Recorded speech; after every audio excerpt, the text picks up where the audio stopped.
자, 그래서 그 시스템의 특성과 관련된 얘기를 좀 한번 더 정리해 보자면, 이제 어떤 시스템이 이렇게 있다. 그래서 이것의 임펄스 응답 특성의 식이 HT다. 그러면 여기에 이제 임펄스가 이렇게 들어가면 이게 이제 이와 같은 뭐 출력이 나왔다면 이게 이제 어, 어떻게 되냐면 HT다 이거죠. 이걸 이제 HT라고 정의하는 거죠.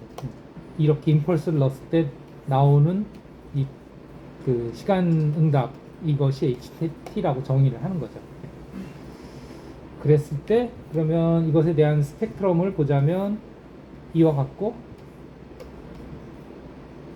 이거는 시간에 대한 거고, 이건 이제 스펙트럼 주파수에 대한 이런 것이 들어가고, 여기에 나오는 것이 뭐 예를 들어서 뭐 이렇다고 치자 이거요. 뭐 그럴지 안 그럴지 모르지만 그냥 예를 들어서 그랬을 때 이걸 뭐라고 부르냐, HF, 그러니까 HT에 대한 후리에 변환이죠. 이거는 이제 그냥 1이죠. 이건 델타 T에 대한 후리에 변환이죠. 이 HF가 이것의 특성이다 이거지. 주파수 응답 특성 또는 주파수 뭐 전달 함수, 이렇게 얘기합니다. 이거는 이제 그냥 임펄스 응답 특성. 그럼 이제 여기에 어떤 임의 신호가 들어가면, 뭐 이런 임의 신호가 들어가면 이것을 통해서 나온 이 결과물이 뭐 어떻게 되든 간에 이걸 이제 YT라 그러면, 이것은 이게 이제 들어간 게 XT라 그러면 XT와 HT의 컨볼루션이다. 계산이 이런 식으로 된다. 기호로 쓴 거야. 예. 물론 실제 식은 적분이죠, 그죠? 적분식인데 그냥 기호로서 이렇게 컨볼루션의 기호를 표시한 거고요. 그 다음에 주파수 응답 특성은 어떻게 되냐? YF는 HF 곱하기 XF이다. 만약에 XF가 이렇다 합시다. XF가 이렇다 합시다. 이게 XF 합시다. 그러면 YF는 이것과 이거의 곱이죠. 이 두 개의 곱. 그러면 뭐 대충 이렇게 되지 않을까요? 이 신호가 여기서는 작고 여기서는 점점 커지잖아요, 그죠? 그러니까 대충 이런 식으로 되지 않을까요? 그러니까 여기다가 이걸 곱한 거 아니에요. 네? 그러니까 여기서는 값이 작아지고 여기서부터는 이 값이 점점 커지는 이런 식으로 되겠죠, 그죠? 네. 여기선 다시 0이 돼서 안 나타나고 그럴 거 아니에요. 네? 그렇게 이해하시면 되고, 그러면 우리가 이제 이 시스템의 뒷단에다가 이퀄라이저를 달아서 다시 이 입력 신호와 똑같은 신호를 얻고 싶으면 여기에 어떤 특성을, 주파수 특성을 가지는 시스템을 달아야 되느냐 하면, 이거를 뭐 예를 들어서 ZF라고 합시다. ZF라는 응답 특성을 가지는 걸 쓰면 그럼 어떻게 되냐 하면 결국은 YF가 여기서 XF가 들어가서, 이 XF가 들어가서 HF, ZF를 거쳐서 나오는 거잖아요. 그러니까 YF는 이제 HXZ 이걸 다 곱한 거죠. 그죠? 그러면 우리가 원하는 건 이것이 XF가 되는 걸 원하는 거잖아요. 그죠? 다시 그 출력 신호가 입력 신호와 똑같이 나오는 걸 원하는 거잖아요. 그럼 이 XF는 어떻게 구할 수 있어요? 결국은 이게 1이 되면 되는 거지. 이게 1. 안 그래요? 이게 1이 되면 XF지. 아이고, 아니, 이게 아니다. HF 곱하기 ZF. HF 곱하기 ZF. 즉, 이것과 이것의 주파수 응답 특성을 곱해보면 서로 상쇄돼서 1이 되면 그냥 똑같은 모든 주파수에서 똑같이 통과시킬 테니까 결국은 원래 신호대로 되겠죠. 그러면 ZF는 어떻게 되겠냐? 이거 분의 1 되겠지, 그죠? 이거 분의 1. 이거 분의 1이면 대충 뭐 이런 식으로 되겠지, 그죠? 이건 y의 x 그래프, y는 x의 그래프라면 이건 y는 x분의 1의 그래프잖아요, 그죠? 이렇게 되면 이거랑 곱하면 이렇게 될 것이다 이거지. 자, 생각해 보세요. 이거랑 곱해서 이게 되는 게 아니에요, 그죠? 이거랑 곱해야 그래야 이게 됩니다. y는 x 이 식이 이거잖아요, 그죠? y는 x분의 1 이 식이 이거잖아요, 그래프가. 그러니까 x 곱하기 x분의 1은 y1 y2, y1 y2는 곱하면 x 곱하기 x분의 1은 1이잖아요, 그죠? 그러니까 이거 x분의 1 이거 두 개를 곱해야 1이 돼서 결과가 이렇게 되겠지. 안 그렇습니까? 네. 대략 그렇게 이해하시면 되겠습니다. 어쨌든 이렇게 해서 이제 시스템에 대한 얘기는 끝내고, 물론 이것이 뒤에 이제 변조에 이용이 되죠. 3장 진폭 변조로 넘어가겠습니다. 자, 진폭 변조에 대해서는 이미 우리가 많이 했어요. DSB, SG를 우리가 앞장이 아니고 이제 중간고사 이전에 소개를 하면서 벌써 대부분 다 했죠, 그렇죠? 그리고 그것과 관련된 앱이 뭐 자료실에 보시면 어딘가에 있죠. 앰플리튜드 모듈레이션 해가지고 그거로도 뭐 보고 했어요. 10번이죠. 자료실 10번 게시물에 요 밑에 AM 모듈레이터 페이스 하모닉 픽스.html 개선 버전 이거를 가지고 열어서 보시면 이제 이거 했었어요. 기억나는지 모르겠는데 벌써 이미 좀 많이 오래됐긴 했습니다만, 어쨌든 입력 신호에 뭐 어느 정도 대역 제한을 한 다음에 로패스 필터링을 한 다음에 그 다음에 이제 여기서 반송파 어떤 주파수에 해당하는 코사인파를 또는 사인파를 곱해주면 된다 이거죠. 그렇게 하거나 아니면 오늘 하려고 하는 AM이라고 하는 물론 AM이나 DSB나 둘 다 진폭 변조, 앰플리튜드 모듈레이션의 일종인데 그 약간의 어떤 차이가 있긴 있어요. 어쨌든 우리가 공부한 건 주로 이제 DSB SC죠. 그리고 DSB SC 같은 경우에는 이제 여기에 중간에 이 부분이 없는 순수히 그냥 입력 신호를 반송파랑 곱해준 그것이고, 그것의 스펙트럼은 우리가 이미 뭐 받긴 했어요. 그래서 뭐 예를 들면 메시지 신호를 여기서 우리가 사운드 파일로 해가지고 뭐 파일 선택, 웨이브, 플레이 소리를 들어보면 왜 안 움직이지? 재생. 소리는 안 들리는군요. 왜 그런지 모르겠는데 이와 같이 나타나고, 그래프는 데시벨로 보고, 그 다음에 로우 패스 필터를 어느 정도 걸어주고 컷오프 바이패스로 통과시켜서 이렇게 로우 패스 필터를 걸어서 이게 음력 신호를 이렇게 로우 패스 필터 걸어주고, 그 다음에 이런 반송파를 곱해주면 거기에다가 주파수는 여기서 지금 20kHz짜리네요. 그래서 정보 신호는 대략 컷오프를 뭐 한 스펙트럼이 한 5kHz 이내로 나타나게 이렇게 로우 패스 필터링을 해주고, 이제 거기다가 이런 20kHz 반송파를 곱하면 20kHz 영역으로 이동을 하면서 나타난다, 그죠? 그것을 우리가 했었어요. 그래서 이 진폭 변조라는 건 결국 반송파의 진폭이 무엇에 따라 변하느냐? 반송파의 주파수는 그대로 유지가 되면서 진폭이 이 정보 신호의 진폭과 같이 움직인다. 보시다시피, 그죠?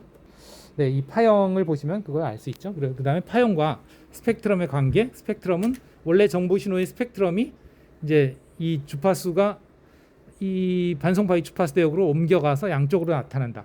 우리가 그때 이렇게 양쪽으로 데칼코마니로 나타난다는 것을 왠지 설명을 못했죠, 그죠? 그냥 그렇게 나타난다 그랬었는데, 이것에 대한 설명이 어디 있냐면 바로 우리가 앞에서 했던 양측 스펙트럼에 있는 거죠. 우리가 단측 스펙트럼으로 볼 때는 이것만 보여지지만, 조금만 보여지지만, 우리가 이제 수식적으로 그걸 양측 스펙트럼으로 표현할 수 있다 그랬죠, 그죠? 그랬을 때 그 양측 스펙트럼은 사실은 이쪽에도 또 있단 말이에요. 마이너스 쪽 주파수도. 그러면 그것이 이동을 한 것이 이 모양이다. 그래서 파워포인트 자료에 보시면 변조의 그 여기에 보시면 이제 우리가 이제 앞에서 이 앱이나 아니면 골드 앱을 가지고 변조를 했을 때는 이 부분만 있다고 생각을 한 거죠. 그죠? 이 부분만 있다. 단측 스펙트럼만 있다고 생각을 한 건데, 그치? 단측 스펙트럼만 있다고 생각을 한 건데, 그렇게 그냥 했었는데, 사실은 양측 스펙트럼이다. 그렇게 표현할 수 있다. 그죠? 그랬을 때, 이제 반송파도 마찬가지로 우리가 배웠지만, 이런 단일 코사인파 또는 사인파는 이렇게 양측으로 스펙트럼이 나타나죠. 그죠? 물론 이제 만약에 이게 사인이라면 우리가 엄밀히 얘기하자면 이쪽에 FC 주파수와 마이너스 FC 주파수는 이 극성이 다르죠. 그죠? 극성이 다른 걸 볼 수 있어요. 그래서 앞에 챕터에서도 봤습니다만 이렇게 나타나지. 사실은. 사인 스펙트럼. 근데 이게 만약에 코사인으로 한다면 양쪽으로 똑같은 양극이 똑같이 나타나겠죠. 어쨌든 이렇게 뭐 된다고 했을 때 결국은 이 정보 신호가 어디로 이동하느냐? 이쪽으로 이동하고 이쪽으로 이동한다 이거죠. 양쪽으로. 그래서 어떻게 나타나느냐? 양측 스펙트럼으로. 네. 그래서 0Hz에서부터 어떤 주파수를 가지던, 그죠? 뭐 완전히 0Hz는 아니겠지만 어떤 0Hz부터 어떤 그 주파수 범위를 가지던 그런 신호가 이제 양극으로 마이너스도 마찬가지로 그것이 이제 FC만큼 반송파 주파수만큼 또 마이너스 FC만큼 이동을 한다. 이건 물론 이제 식으로 다 우리가 코사인의 곱 뭐 그런 식으로 다 그것이 이제 증명이 가능하죠. 그죠? 그러면 코사인 X, 코사인 Y는 2-1 파워포인트 자료에 식이 있잖아요. 그죠? 여기 보면 코사인 X, 코사인 Y. 예, 이게 정보 신호고 이게 반송파로 합시다. 그러면 여기 보시면 어떻게 돼요? 2분의 1 반으로 줄여서 X 빼기 Y, X 플러스 Y. 그러니까 Y가 정보 신호로 이런 주파수였다면 이것이 그리고 반송파가 여기였다면 Y였다면 미안합니다. 여기가 X죠. 여기가 Y고 그랬다면 이 두 개를 곱한 식은 각각의 그 정보 신호와 반송파를 곱한 식은 이게 DSBS이고 그것은 어떻게 나타내냐? 이 X를 중심으로 마이너스 Y 플러스 Y. 그죠? 마이너스 Y 플러스 Y. 요게 Y만큼이니까 이쪽 여기가 X 마이너스 Y, 여기가 X 플러스 Y죠. 이게 양측으로 나타난다 이거지. 그러니까 원래 이거 자체가 아까도 얘기했지만 코사인 하나에 대한 그 양 스펙트럼은 이 식에 의해서 마이너스와 플러스의 특정 주파수를 가지는 코사인파 이렇게 양측으로 나타나죠, 그죠? 네, 그것이 이제 양측으로 나타나기 때문에 여기에서도 이렇게 원래 양측으로 있고 그것이 또 반송파도 마찬가지로 이렇게 양측으로 있으니까 결국은 이것이 이거랑 이것이 이거랑 곱해지면 이제 주파수가 이것이 이쪽에 있는 곳으로도 가고 플러스 있는 쪽으로도 가고 마이너스 이쪽에 있는 것으로 간다. 그래서 이와 같이 이제 양쪽으로 나타나는데 이제 반으로 줄어든다 이거예요. 반으로. 아까 식에서 보듯이 반으로 줄었죠, 그죠? 그리고 그죠? 2분의 1 해서 x-y x 플러스 y잖아요, 그죠? 그러니까 반으로 줄어든. 양쪽으로 이렇게 가기 때문에 반으로 줄어든다고 볼 수 있죠. 어떻게 보면 원래 여기에 한 군데 있던 것이 이 그림에서 여기 한 군데 있던 것이 이제 이쪽으로 반, 이쪽으로 반 가는 셈이죠. 네, 그래서 반반으로 줄어들었습니다. 그리고 이렇게 표현됐을 때 이제 이쪽 이 반송파는 안 나타난다. 스펙트럼이 없다. 여기 제가 보시다시피 점선으로 그린 이유가 이 스펙트럼은 없다. 반송파 스펙트럼은 여기에는 반송파 자체는 반송파 스펙트럼이 있지만 반송파랑 정보를 곱해버리면 반송파 스펙트럼은 사라지고 정보 신호에 이동된 버전만 나타난다. 이거죠. 여기 식에서도 아까 식에서도 보시듯이 x 코사인 x는 안 나타나고 코사인 x 마이너스 y, x 플러스 y만 나타나잖아요, 그죠? x는 없어졌어요. 정보 신호만큼 이동된 것만 나타나죠. 플러스 마이너스로, 그죠? 정보 신호만큼 이동된 스펙트럼만 나타난다. 그리고 그 중에서 요 반송파를 기준으로 이쪽에 있는 스펙트럼 우리가 어퍼 사이드 밴드 스펙트럼, 이쪽에 있는 걸 로어 사이드 밴드 스펙트럼 LSB, 그다음에 이쪽을 어퍼 밴드. 그래서 USB가 뭐 USB 메모리 그런 게 아니에요. 그래서 양쪽의 스펙트럼이 다 나타나는 거라 그래서 더블 사이드 밴드 스펙트럼이다 이렇게 얘기하죠. 네. 그래서 DSB SC라고 하는 게 with suppressed carrier RIER 캐리어가 서프레스 사라진 거죠. 억눌려져서 안 나타난다. 이게 이제 우리가 공부했던 거고 이제 이것을 그러면 복조하려면 어떻게 하냐? 다시 한번 곱해주면 된다 이거죠. 다시 한번 반송파를. 다시 한번 반송파를 곱한다는 얘기는 뭐냐면 이제 거기다가 코사인 한 번 더 곱하니까 코사인 x의 제곱이 되는 거예요. 코사인 x, 코사인 y 곱하기 다시 코사인 x 반송파를 한 번 더 곱해주는 거예요. 그렇게 하면 이게 어떻게 되냐면 코사인 제곱 x의 코사인 y죠. 그럼 코사인 제곱 x는 여기에 이 y 대신에 x를 집어넣으면 여기는 0이 되고 여기는 2x가 되죠. 그죠? 그래서 이 식이 됩니다. 코사인의 제로는 1이에요. 이게 되고 이게 되는 거죠. 그러니까 이게 대신에 들어가면 코사인 y의 2분의 1 코사인 y의 1 플러스 코사인 2x가 되죠. 그럼 2분의 1 코사인 y 이게 결국은 정보 신호죠. 근데 2분의 1로 줄었죠. 그죠? 2분의 1로. 코사인 y가 원래 정보 신호잖아요. 그죠? 이게 반송파였고. 정보 신호가 나오고 그다음에 이거는 뭐냐? 코사인 y에다가 다시 한번 코사인 2x를 곱한 거죠. 코사인 2x를 곱하면 어떻게 되냐? 반송파의 2배 주파수가 곱이 되는 거고 그러면 스펙트럼이 반송파의 2배 주파수 쪽으로 가겠죠. 예, 우리가 이미 다 한 거예요. 그래서 복조를 하면 원래 정보 신호와 2배 주파수의 스펙트럼이 나온다. 이와 같이 그 변조된 신호에다 다시 한번 반송파를 곱해주면 파형 모양은 이와 같고 파형 모양으로 그러니까 정보 신호의 그 지붕 모양을 그대로 따라가는 그런 모양이 되고요. 그 다음에 스펙트럼으로 보자면 이제 다시 원래 정보 신호의 2분의 1 아까도 봤죠? 2분의 1이 곱해졌었죠, 그죠? 요 식에서 그죠? 2분의 1이 곱해졌었잖아요, 그죠? 2분의 1만큼으로 그 원래 정보 신호 스펙트럼은 원래 거의 반으로 줄어들어서 나타나고 그 다음에 그거의 2분의 1에 또 2분의 1만큼이 어디로? 2배 주파수로 갔다. 왜? 우리 식에서도 보시다시피 여기에 코사인 y 정보 신호와 반송파 반송파의 2배 주파수죠. 이게 스펙트럼이 이제 이 정보 신호와 이 반송파의 2배 주파수의 사인파가 곱해짐으로써 아까 정보 신호에 반송파의 사인파를 곱했을 때 그 반송파의 주파수로 간 것처럼 반송파의 2배 주파수로 갔는데 또 2분의 1이니까 아까 갈 때는 어떻게 됐어요? 양쪽으로 반반 나눠지면서 1이 2분의 1 됐잖아요. 근데 이제 2분의 1이 양쪽으로 또 반반 가니까 4분의 1이 되겠죠. 2분의 2분의 1에 2분의 1이 돼서 그래서 여기는 크기가 4분의 1이 나타난다. 네. 그러면 우리가 원하는 건 요거니까 아까 그 시스템에서 얘기했듯이 이러한 로우 패스 필터를 곱하면 0Hz를 중심으로 플러스 마이너스 어느 요 대역폭을 가지는 그런 로우 패스 필터를 통과시키면 요것만 추출이 되고 나머지는 다 없어지겠죠. 그죠? 그래서 요것만 남니다.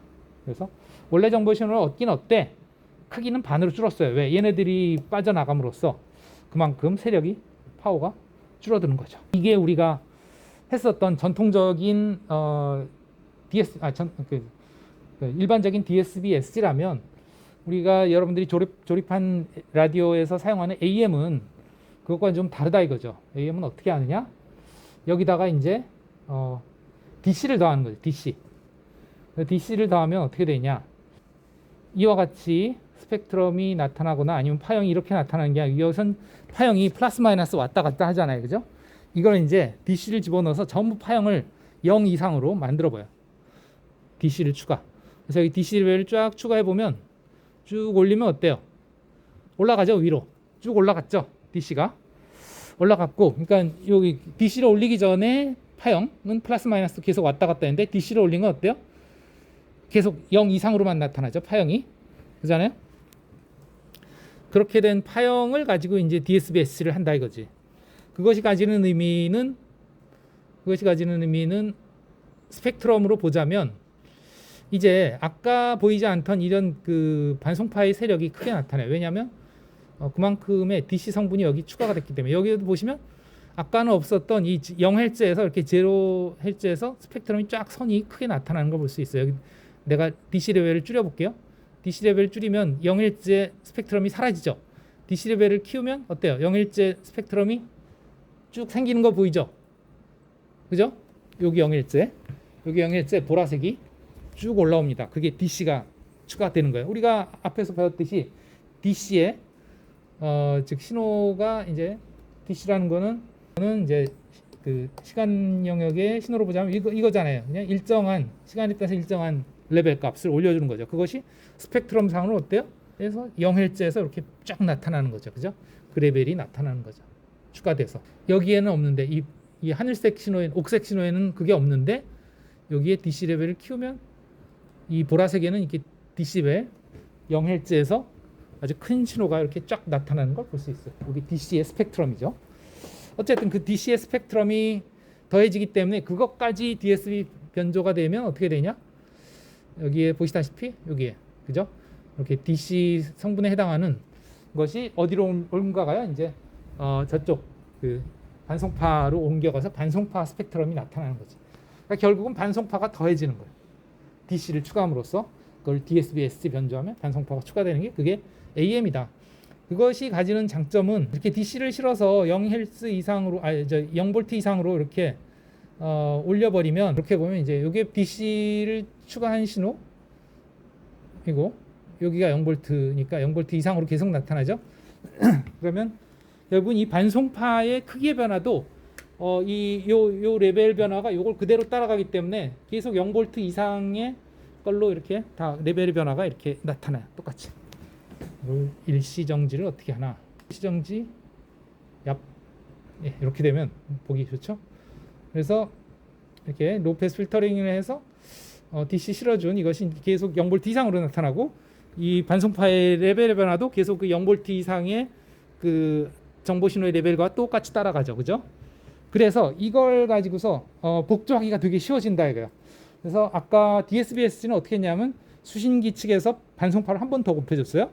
근데 우리가 과제를 해봐서 알겠지만 반송파를 한 번 더 곱해줄 때 정확하게 그 타이밍이 맞아야 된다 그랬어요. 이상이 정확하게 맞지 않고 틀어지면 그 틀어진 만큼 이제 신호의 레벨이 작아졌어요. 그래서 90도만큼 틀어지면 아예 안 나왔어요. 신호가 정보 신호가 같은 코사인파를 곱하더라도 변조할 때와 복조할 때의 그 타이밍이 정확하게 맞아야만 되는데 이제 그런 그런 복조 방식을 동기복조라고 하는데 이제 이런 그 AM 방식에서는 동기복조가 필요 없어요. 그 얘기는 뭐냐면 반송파를 만들지 않아도 돼요. 수신기 측에서. 그럼 어떻게 하면 되냐? 포락선 검파라는 방식을 쓰면 된다. 이거 포락선 검파. 포락선 검파라는 건 이것을 다이오드에다 집어넣으면 다이오드 회로 집어넣으면 딱 요 위에 것만 남아요. 어떻게 남냐면 이렇게 남는 거죠. 아래 신호는 없어지고 위에 것만 남아요. 그러면 이렇게 그러니까 들어온 신호를 다이오드를 통과시키면 이게 다이오드입니다. 다이오드를 통과시키면 이렇게 되고요. 그다음에 여기다가 캐패시터하고 저항 이렇게 하면요. 이제 여기가 통과되는 동안에는 충전이 되죠. 그런데 이제 전압 레벨이 작아지기 시작하면 여기에 전압 레벨이 작아지기 시작하면 여기에 충전된 전압이 이 레벨보다 커요. 여기에 피크로 충전이 됐기 때문에 이를 통해서 여기에 피크 전압이 충전됐기 때문에 여기에 레벨이 작아지기 시작하면 이제는 이 레벨이 더 큽니다. 이 레벨이 더 작고 그냥 이로는 통과가 안 되고 이것이 이를 통해서 방전이 됩니다. 방전이 되다가 또 여기가 전압 레벨이 더 커지면 충전 그러다가 또 여기까지 올라오면 완충이 되고 여기의 레벨은 작아지기 시작했는데 여기 레벨은 이 완충 레벨을 유지하죠. 그러면 이제 여기가 안 통해요. 그럼 다시 이리로 방전 충전 방전 충전 방전 이런 식으로 요 레벨의 모양을 거의 이렇게 따라가요. 충전 방전을 하면서 그렇게 해서 이제 파형을 얻어내는 방식 그걸 우리가 포락선 검파라고 합니다. 포락선 검파 아주 간단한 회로죠. 다이오드 그다음에 뭐 컨덴서 그다음에 저항 요거 하나로 다 그 수신기가 완성이 될 수 있다. 물론 뭐 앞에서 이제 채널을 선택하고 그런 과정은 있어야 되고 뭐 증폭도 해야 되고 그러겠지만 어쨌든 동기식으로 반송파의 사인파 코사인파를 만들어낸 회로 그다음에 그 타이밍을 맞춰주는 회로 그것들이 엄청나게 복잡하고 그 시간에 따라서 온도에 따라서 주파수도 변하고 또 타이밍도 변하고 그렇기 때문에 되게 까다롭거든요. 그런 게 필요 없이 아주 단순하게 만들 수 있다. 즉 수신기를 단순하게 만들고 저렴하게 만들 수 있다 하는 거예요. 그래서 방송 같은 경우에 이제 수신 라디오들이 많잖아요, 그죠? 그럼 라디오들을 비싸게 만들면 누가 사겠어요? 안 사겠지. 그죠? 그러니까 저렴하게 만들어야 되고 그 저렴하게 만드는데 아주 유리하다. 대신에 이제 방송국에서는 그 DC를 추가해서 캐리어만큼 그 캐리어에 해당하는 파워를 또 추가로 송출을 해야 되는 거예요. 그러니까 결국은 캐리어를 실어서 보내기 때문에 그 수신이 가능한 거지. DSBS는 캐리어를 실어서 안 보내니까 캐리어를 만들어야 되는 거고 수신기에서. 이 AM 같은 경우는 아예 캐리어를 합쳐서 송신을 해버리니까 수신기에서 그 캐리어를 만들 필요가 없어서 간단해지는 거고, 그만큼 송신 측에서는 파워 로스가 크죠. 정보 신호의 스펙트럼 외에 이렇게 캐리어의 그 파워도 같이 보내야 되니까 그래서 효율이 많이 떨어져요. 그리고 대출력을 써야 돼요. 그래서 뭐 킬로와트 단위의 그 대출력으로 전파를 보냅니다. 그렇게 함으로써 이제 많은 그 라디오 수신자들이 이제 손쉽게 라디오를 수신할 수 있게 되는 거고요. 이게 이제 AM 라디오의 원리가 되겠습니다. 물론 현실적으로는 훨씬 더 복잡하게 하지만, 그리고 요즘엔 더 좋은 그 뭐 회로가 워낙에 그 회로 기술이 좋아졌기 때문에 더 좋은 회로 기술을 써서 더 품질을 높이긴 하지만 아주 그 기본적인 과거의 AM 라디오 복조 방식에 대해서 AM의 복조 방식에 대해서 설명을 해봤습니다. 그러면 AM은 이것만 있느냐 하면 그렇지 않고 다양한 종류의 AM이 있습니다. 아까도 소개했듯이 이제 DC를 추가한 거죠. 이렇게 DC를 추가해서 0V 이상으로 만들어줬고, 그것을 이제 반송파랑 곱해서 이렇게 레벨이 항상 요걸 그대로 따라가도록 이렇게 해서 DC 스펙트럼이 추가된 것을 가지고 반송파랑 곱해주면 이렇게 반송파 스펙트럼이 나타난다. 아까와 달리 이게 이제 DSB, SG가 아니고 이제 AM이죠. 반송파 신호를 추가. 이게 결국은 DC 추가해서 곱하기 반송파를 하니까 반송파가 추가되는 것 같이 되는 거죠. 그래서 수신기에서는 풀악성 검파를 할 수 있다. 방금 아까 보듯이 이런 식으로 풀악성 검파를 할 수 있다는 거예요. 물론 동기식 복조를 할 수도 있어요. 안 되는 건 아닙니다. 그래서 지금 방금 아까 봤던 그 풀악성 검파 이렇게 초록색으로 이렇게, 그죠? 이런 식으로 풀악성 검파가 된다. 볼 수 있고요. 여기도 풀악성 검파. 그러니까 완벽하게 따라가지 않고 약간 이렇게 지저분해요. 신호가 삐죽삐죽삐죽하게 캐리어 성분이 약간 남는 거죠. 여러분. 그렇긴 하지만 뭐 안 되는 건 아니다 하는 거고. 예, 광석 라디오 지난번에 한번 봤죠, 그죠? 예, 광석 라디오에서 그런 식으로 할 수 있다. 클릭하시면 지난번에 봤던 광석 라디오, 이거 아니네. 어디 갔지? 예, 동작. 여기 클릭하시면 지난번에 봤던 광석 라디오 시뮬레이션이 있고, 물론 여기서는 이제 신호를 미리 만들어 놔야 된다 그랬었죠, 그죠? FDM 된 AM 라디오 신호를 만들어서 제가 이제 여러분들도 해보시면 돼요. 해서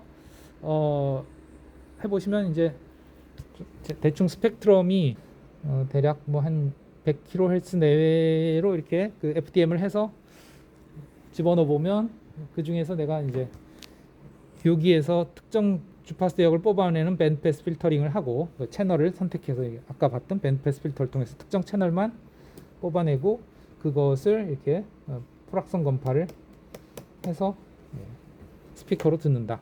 보통은 예전엔 스피커도 아니고, 스피커는 구동 파워가 많이 필요해서 광석 라디오에서는 뭐 그야말로 전파를 그대로 받아서 그걸 재생했어야 됐기 때문에 아무런 증폭 없이, 그렇기 때문에 크리스털 이어폰이라고 하는 아주 민감한 감도가 좋은 아주 작은 전류에도 소리가 들리게 할 수 있는 그런 크리스털 이어폰을 썼었습니다. 여기에도 지금 크리스털 이어폰이라고 있죠. 그걸 이제 스피커 대신에 썼었죠. 네. 지난번에 앱 데모 보여드렸고요. 그 정도로서 이제 기본적인 AM과 DSBS는 마무리할 수 있을 것 같고, 그 다음에 이제 이런 그 진폭 변조 방식 중에 DSB가 양쪽으로 스펙트럼이 있다 그랬는데, 그럼 그 중에 하나만 보내면 안 되느냐? 된다 이거예요. 됩니다. 이렇게 양쪽 스펙트럼 중에 한쪽만 필터링해서 이것만 보내도 된다. 이렇게 하면 좋은 점이 대역폭이 반만 있으면 되죠. 그만큼 스펙트럼 효율이 좋죠. 필요로 하는 그 차선의 폭이 줄어든다는 얘기예요. 정보를 보내는데, 물론 파워는 줄어들겠지. 당연히 이만큼이 날아가고 이것만 남으니까 파워는 줄어들겠지만, 어쨌든 차지하는 대역폭은 더 줄어드니까 여러 개의 채널을 효율적으로 이렇게 묶어줄 수 있다 이거예요. 네. 그런 면에서 SSB 싱글 사이드 밴드입니다. 그래서 이렇게 뭐 낮은 쪽의 거를 필터링 할 수도 있고, 아니면 반대로 이쪽으로 이렇게 밴드패스 필터를 써서 요것만 남길 수도 있어요. 그래서 이렇게 아래쪽을 남기는 걸 우리가 LSB, SSB, 요 위에 쪽을 남기는 거를 이제 USB, SSB 그렇게 얘기하죠. 네. SSB 방식이고요. 이것의 단점은 요걸 잘 잘라내야 되죠. 잘 잘라내. 그러니까 여기에 보시면 이걸 칼같이 끊어내야 돼요. 이 양쪽의 걸. 그러면 이 스펙트럼이 여기 원래 스펙트럼이 거의 DC에 가까운 그런 주파수까지 들어 있으면 이것이 거의 붙어 있죠. 그리고 거의 붙어 있는 걸 이렇게 아까도 얘기했지만 칼로 무 자르듯이 딱 자를 수가 없다 이거예요. 대부분의 필터들은 이렇거든요.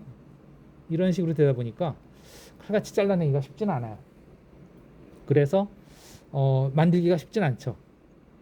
그리고 그것을 그렇게 칼같이 자르도록 어쨌든 간에 꾸역꾸역 그 뭐랄까 필터를 어쨌든 잘 설계를 해서 그렇게 하면 그 진폭은 잘 잘라낼 수 있을지 모르겠는데 위상은 엉망이 됩니다. 그러니까 이렇게 일직선 위상이 되는 게 아니고 막 이렇게 왜곡된 위상이 돼요. 그러니까 즉 시간 지연이 주파수별로 막 엉망이 되는 거죠. 그렇게 되면 아까도 봤지만 뭐 사운드 같은 경우에는 크게 문제는 없지만 이미지 영상이라든가 이런 것들 같은 경우에는 또는 디지털 데이터 같은 것들 경우에는 펄스의 파형이 무너지거나 아니면 그 영상 신호가 무너지면서 전혀 다른 신호가 되기 때문에 매우 좋지 않다, 불리하다. 네, 위상 왜곡 때문에. 어쨌든 뭐 그렇게 해서 이제 할 수는 있다 하는 방식도 뭐 여러 가지가 있는데 우리는 그냥 간단하게 밴드패스 필터를 통과시켜서 한쪽만 잘라내는 그런 방식을 소개해 드렸고요. 여기에 뭐 보시면 뭐 위상 천이 방식이니 뭐 위버 방식이니 이런 것들은 그냥 있다. 복조는 이제 동기식 복조를 써야만 합니다. 동기식 복조 쓰면 어차피 그것이 이제 아래로 내려오겠죠. 아까 DSB나 똑같은데 이제 한쪽만 움직이는 거예요. 네. 크게 다를 건 없습니다. 여기에도 뭐 반송파의 위상이나 주파수 오차가 생기면 이와 같이 뭐 신호가 엉망이 된다. 펄스 모양이 복원 신호가 이렇게 돼야 되는데 이렇게 위상이 90도 변하거나 뭐 또는 0.3 레디안 변하거나 또는 주파수가 30Hz 변하거나 반송파의 주파수가 뭐 등등에 따라서 펄스의 모양이 엉망이 된다. 이런 걸 볼 수 있고요. 그래서 아까 얘기한 대로 그런 위상이라든가 이런 것들에 대한 요건을 좀 완화해서 이 필터의 그 요건을 좀 완화해서 좀 이렇게 부드럽게 만들면 그나마 위상 특성도 그렇게 크게 나쁘지 않다. 그런데 대신에 이제 이쪽에 스펙트럼이 약간 남겠죠. 차단이 안 되고 완벽하게 차단이 안 되고 남을 건데 그런 방식을 뭐라고 그러냐면 Vestigial Sideban드라 합니다. 줄여서 BSB라고 그러는데 이게 이제 어떤 때 많이 쓰냐 아까도 봤습니다만 이제 영상 같은 경우에는 예리하게 잘라면 위상이 왜곡이 많이 생겨서 영상이 많이 틀어진다 그랬잖아요. 그러니까 아주 예리하게 자르지 않고 어느 정도 이렇게 그 방금 아까 본 것처럼 비스듬하게 자름으로써 이걸 약간 남겨요. 대신에 위상이 많이 틀어지지 않기 때문에 그렇기 때문에 그 영상 신호가 그렇게 왜곡이 많이 생기지 않는다. 네, 실제로 그래서 그게 어디에 쓰였냐면 과거에 이런 Vestigial Sideband, Vestigial 이게 뭐 아마 남는 그런 뜻일 거예요. 그러니까 남아 있는 잔류라는 말로 뭐 한자어로 이렇게 얘기하죠. 그러니까 더블 사이드밴드가 있었는데 싱글 사이드밴드는 이쪽 걸 완전히 잘라내는 건데 그게 아니고 약간 남기는 거예요. 이렇게 부드럽게 잘라냄으로써 이만큼이 스펙트럼이 남는다, 잔류한다 그 뜻이죠. 그러니까 사이드밴드가 한쪽 거 플러스 반대쪽 사이드밴드가 약간 남는다. 이렇게 하면서 이제 왜곡을 줄일 수 있다. 그런 방식이 이제 BSB다. 그래서 DSBS는 이렇게 양측을 그대로 다 보내는 방식이고, 그 다음에 이제 SSB는 그 중에서 한쪽만 자르는데 BSB는 한쪽만 자르는 게 아니고 약간 남긴다. 이만큼씩. SSB는 이렇게 자른 거죠. 그거에 비해서 이렇게 좀 스펙트럼이 남는다 하는 거예요. 이게 BSB다 하는 거고요. 그러면 이게 복조할 때, 이거 원래 그 복원하는데 문제가 없느냐 하면 이게 이제 다시 복조 과정에서 이것이 이쪽으로 오고 이쪽으로 여기에 오면 이것이 이제 만나서 겹쳐지거든요. 이렇게 겹쳐질 때 이 겹쳐져서 더해지는 부분이 요거에 대해서 이쪽에 남은 것이 겹쳐져서 더해지는 것이 이렇게 되고 그다음에 반대로 요거에 대해서 이렇게 남는 것이 겹쳐지는 부분이 이렇게 추가가 되면 반듯하게 유지가 되겠죠. 그죠? 그렇게 되게끔 요 곡선을 필터의 특성을 설계를 하는 거예요. 이렇게 함으로써 이쪽 스펙트럼이 이제 여기에 가서 더해져서 이렇게 유지가 되고 또 이쪽 스펙트럼이 여기에 가서 더해져서 이렇게 유지가 돼서 합쳐지면은 완벽한 스펙트럼이 유지가 된다 하는 거죠. 수신기에서. 물론 그러니까 이 얘기는 뭐냐면 이게 결국은 동기식 복조를 한다 하는 것을 알 수 있어요. 그러니까 동기식 복조를 통해서 다시 스펙트럼을 이동시켜서 합쳐보면 어쨌든 그 결손이 일어났던 부분과 이렇게 더 남았던 부분이 서로 이렇게 상호 보완이 돼서 원래 스펙트럼이 만들어진다. 그래서 과거에 이제 그 북미 방식, 우리나라도 마찬가지였는데 그 아날로그 TV 경우에 영상 신호를 이런 식으로 이렇게 BSB 형식으로 이렇게 완벽하게 이렇게 자르지 않고 이렇게 잘라서 보냈었고요. 요즘 사용하는 그 디지털 TV 아직은 이걸 쓰고 있어요. 예. 그 신호를 디지털 신호를 BSB로 해서 보내고 있습니다. 8BSB라고 하는 방식을 쓰고 있습니다. 지금 8BSB라는 건 뭐냐면 이제 디지털 신호를 3비트를 묶어서 8개의 레벨로 펄스를 만들고 그렇게 만들어진 펄스들을 이런 펄스들이죠. 각각 서로 다른 레벨을 가지는 펄스들을 BSB로 변조를 하는 방식이다. 뭐 이거는 넘어가겠고요. 이렇게 해서 그 AM 증폭 변조까지는 했고 FM은 사실 좀 해석이 쉽지 않아요. 만만치 않아요. 그래서 굳이 넘어가겠습니다. 사정은 대신에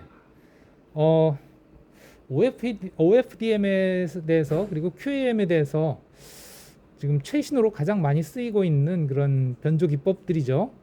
그것에 대해서 조금 더 언급을 할 필요가 있을 것 같아요. 그래서 우리가 중간고사 때도 QAM에 대해서는 설명을 했죠, 그죠? QAM에 대해서 설명하고 그 시험에도 나왔었어요, 그죠? 그런 것처럼 이제 OFDM이라는 건 8장에 가면 있는데 8장 12페이지에 보면 이제 어떤 그 보내려고 하는 데이터가 예를 들면 1Mbps를 합시다. 1Mbps면 우리가 뭐 쉽게 얘기해서 펄스 하나를 얼마 간격으로 해야 되냐, 이거를 초당 1메가계를 보내려면, 즉 10의 6승계를 보내려면 요 시간은 얼마가 돼야 돼요? 10의 6승분의 1초 간격으로 이렇게 펄스를 보내야 되겠죠, 당연히. 그래야 1초에 10의 6승계의 펄스를 보내서 1메가ps가 되겠죠. 그랬을 때 이 펄스 하나의 스펙트럼은 그럼 여기가 얼마가 되냐? 그러니까 펄스의 이런 디지털 펄스의 스펙트럼은 싱크 함수 모양이라고 그랬고요. 제로가 어디서 제로가 되냐? 이 펄스의 폭분의 1에 제로가 되니까 이게 10의 마이너스 6승분의 1 헬츠죠. 왜냐하면 이 시간이 10의 마이너스 6승 초니까. 이 10의 마이너스 6승분의 1 헬츠는 여기는 그냥 결국은 얼마가 되냐? 1메가 헬츠예요. 그러니까 그 싱크 함수의 스펙트럼의 메인 로브가 이만큼을 차지하죠. 마이너스 1메가헤르츠부터 플러스 1메가헤르츠까지. 물론 이게 이제 이렇게 진동을 하면서 스펙트럼 나타나는 거 아시죠? 싱크 함수는 이런 식으로, 그죠? 여기가 1메가헤르츠, 그러니까 2메가, 3메가 이렇게 진동을 하는 거죠. 어쨌든 그런 스펙트럼이 이래요. 이렇게 보내는 것보다 어떻게 보내는 게 좋으냐 하면 이제 1메가ps를 예를 들면 1000개로 나눠요. 즉 초당 1메가ps 들어오는 걸 1000개마다 이게 1000개의 채널로 나누는 거죠. 1번에서 1000번까지. 그러면 이 1000개를 이렇게 만들어서 한꺼번에 보내요. 그럼 여기 1000개 들어온 걸 한 번에 보내고 1000개 들어온 걸 한 번에 보내고 그러면 시간이 얼마가 돼요? 1000배로 늘어나죠. 한 번에 보내는 게. 1000개씩 한꺼번에 보내면 이 시간 들어오는 시간이 예를 들면 1메가ps면 1000개를 모아서 한꺼번에 보내면 1000분의 1초마다 보내면 되지. 10의 6승계를 1초에 보내는데 1000개씩 묶어서 한꺼번에 보면 1000분의 1초마다 보내면 되잖아요. 그죠? 1000분의 1초마다 1000개씩 보내면 1초에는 그 1000개 곱하기 1000개만큼을 보내니까 10의 6승, 즉 1메가계를 보내는 거죠. 똑같이. 그죠? 1000개 쫙 들어오면 그걸 모아서 보내고 1000개 쫙 들어오면 모아서 보내고 똑같죠? 그럼 1000번 보내면 1초가 되고 10의 6승 비트가 돼요. 그래서 그 1000개로 나눠서 각각을 변조해서 보내는 거예요. 그럼 1000개로 나누면 이게 시간이 얼마가 되냐? 1000분의 1초가 되죠. 이 펄스 하나가. 각각이 다 1000분의 1초짜리의 펄스로 변하는. 1000분의 1초짜리 펄스가 되면 스펙트럼은 어떻게 되냐? 스펙트럼이 여기가 1000Hz가 되는 거지. 싱크가. 그러면 이 스펙트럼 대비 1000분의 1로 줄어들어요. 각각 하나하나가. 요게 그 각각 하나하나인데요. OFDM은 이런 식으로 이 각각 하나하나를 FDM을 하는 거예요. 그 펄스 스펙트럼을. 그러면 이 간격을 얼마로 해줄 수 있느냐? 원래 FDM은 간격이 어떻게 되냐면 방금 아까 본 것처럼 이제 펄스 하나의 스펙트럼이 이렇게 차지하기 때문에, 그렇기 때문에 이 메인 로브만 보낸다고 해도 원래 것이 이제 1메가bps라면 여기가 1메가, 여기가 1메가죠. 그러면 아시다시피 이런 양측 스펙트럼을 DSB-SC로 하면 이게 반송파가 있다면 1위로 이렇게 가고 마이너스 FC로 이렇게 가겠죠. 그럼 여기가 이게 얼마예요? 2메가예요. 2메가. 그죠? 대역폭을 2메가를 필요로 해요. 그러니까 원래 그러니까 이 시간에 t라 그러면 t분의 2만큼의 주파수가 필요한 거예요. 더블 사이드 밴드로 하면. 근데 이제 이거를 어떻게 하냐? 1000배로 늘리는 거지. 각각을 1000개씩으로 이렇게 쫙 해서 펼치면 1000분의 1초마다 보내도 되니까 이 시간이 이제 1000분의 1초가 되는 거죠. 그러면 이제 스펙트럼은 어떻게 되냐? 1000분의 1로 줄어들죠. 그래서 여기가 얼마가 되냐? 여기가 1kg가 되는 거죠. 그런 1kHz짜리를 만들어요. 그러면 이제 어떤 식으로 보낼 수 있냐면 이런 1kHz짜리 스펙트럼들을 제로가 되는 요 간격으로 이렇게 스펙트럼을 FDM을 할 수 있습니다. 완벽하게 떨어지지 않아도 괜찮아요. 완벽하게 떨어지지 않아도 이렇게 겹쳐져도 돼요. 대신 어떻게 겹쳐지느냐? 요 제로에서 여기가 다시 이렇게 되면 됩니다. 스펙트럼이. 또 요 제로에서 또 스펙트럼이 이렇게 또 되면 돼요. 그런 식으로 각각이 그 싱크의 스펙트럼이 최대가 되는 지점에서 그 옆에 스펙트럼은 제로가 되면 돼요. 요런 게 OFDM이에요. 요 지점에선 다른 스펙트럼은 다 제로가 되니까. 그래서 여기 이 스펙트럼에 이 다른 스펙트럼이 전혀 영향을 미치지 않아요. 또 여기도 마찬가지로 이렇게 돼서 그 해당 주파수에서는 전부 제로가 돼요. 왜냐하면 이 싱크 함수라는 게 계속 그 주파수의 배수 간격으로 다 제로가 되니까, 어쨌든 그 배수 간격으로 배치를 하면 다른 스펙트럼은 그 주파수에서 이 스펙트럼에 전혀 영향을 주지 않는다. 영향을 주지 않는 것이 이제 오토고널이고 FDM을 한 거다. 오토고널리 FDM을 한 거다. 그렇게 하면 이게 간격이 얼마야? 1000분의 1이죠. 1000분의 1 초분의 1이죠. 그러니까 1000Hz예요. 여기가 1000Hz. 1000Hz 간격으로 FDM이 가능하고, 그러면 이 스펙트럼이 전체적으로 1000Hz 곱하기 1000개는 1MHz면 돼요. 이거 2MHz보다 훨씬 스펙트럼이 줄어들죠. 반으로 줄어들어요. 그래서 똑같은 걸 보내는데 이렇게 나눠서 보내면 펄스의 폭은 1000배로 늘어나서 펄스도 아주 천천히 보내도 되고 스펙트럼도 반으로 줄어들어요. 그리고 스펙트럼이 재밌는 게 이 두 개를 비교해 보시면요, OFDM과 그렇지 않은 걸 비교해 보시면 그냥 원래 스펙트럼을 1MBPS로 보낼 땐 이렇게 스펙트럼이 나타나져요. 근데 방금 아까 본 것처럼 이제 1000 BPS로, 즉 각각이 1000Hz로 차지하게 이렇게 OFDM을 하면 스펙트럼이 이렇게 거의 그 합성이 된 게 이렇게 아주 거의 컴팩트하게 나타납니다. 그 얘기는 뭐냐면 여기는 이만큼의 대역폭을 차지하면서도 스펙트럼의 파워를 이렇게 풀로 이 주파수까지 풀로 그 스펙트럼의 레벨을 채우지 못해요. 근데 얘는 어때요? 이 주파수 범위에 아주 풀로 스펙트럼의 레벨을 다 채울 수 있어요. 그만큼 더 효율적으로 많은 파워를 보낼 수 있는 거죠. 얘는 파워를 이만큼 못 보내는 거죠. 이쪽 주파수에서는 이렇게 떨어지니까 이만큼의 파워가 보낼 수 있음에도 불구하고 못 보내는 건데, 얘네들은 아주 조밀하게 해서 그 스펙트럼을 레벨을 확 높여서 보낼 수 있기 때문에 아주 컴팩트하게 할 수 있다. 쉽게 얘기하면 이렇게 되는 거지. 그 터널이 이렇게 돼 있는 데는 이런 차밖에 못 지나가잖아요, 그죠? 그런데 이렇게 돼 있는 터널에는 이만큼의 차가 지나갈 수 있죠, 그죠? 예, 그런 의미야. 그러니까 폭은 똑같은데 이렇게 된 거는 이만큼만 보낼 수 있다면 이렇게 된 거는 이만큼을 보낼 수 있는. 예, 그런 식으로 효율성이 좋다. 파워를 더 많이 보낼 수 있죠. 같은 주파수 채널, 주파수 대역, 물론 주파수 대역도 이거보다 반으로 쓰지만. 예. 어쨌든 그래서 뭐 그 부분에 대한 그 이해가 중요하겠다. OFDM을 함으로써 여러 가지 얻을 수 있다 이거죠. 그러니까 펄스의 폭도 늘어나니까 1000배는 늘어나죠. 이런 1000개의 채널로 하면 10의 6분의 1초였던 게 10의 3승분의 1초로 되니까 펄스가 이렇게 작은 거였다가 이렇게 큰 것이 되죠. 그죠? 그러면 이런 펄스는 이런 펄스보다 인식하기가, 전송하기가 훨씬 좋아요. 당연히. 아주 느긋하게 전송을 해도 되니까. 인식하기도 아주 짧은 펄스의 시간 동안에 펄스를 인식하는 것보다는 아주 긴 시간 동안에 나오는 펄스를 인식하는 게 훨씬 쉽겠죠. 당연히 회로가 똑같은 회로라 하더라도 그런 면에서 이제 이것이 훨씬 유리하다.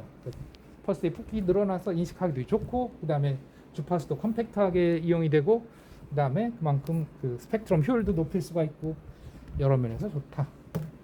그래서 뭐 요즘은 뭐 여러분들이 아시는 대부분의 그 무선 정보통신 시스템들은 지난 1학기 초에 얘기했던 QAM과 이 OFDM 두 개가 결합이 돼서 아주 그 효율성을 높이고 있다 하는 것까지 말씀을 드리고 한 학기 내용을 마치겠습니다. 한 학기 동안 수고들 많았고요. 시험은 뭐 계산 문제 같은 것도 이제 우리 과제에서 했었던 것들 뭐 좀 해보시면 도움이 되죠, 그죠?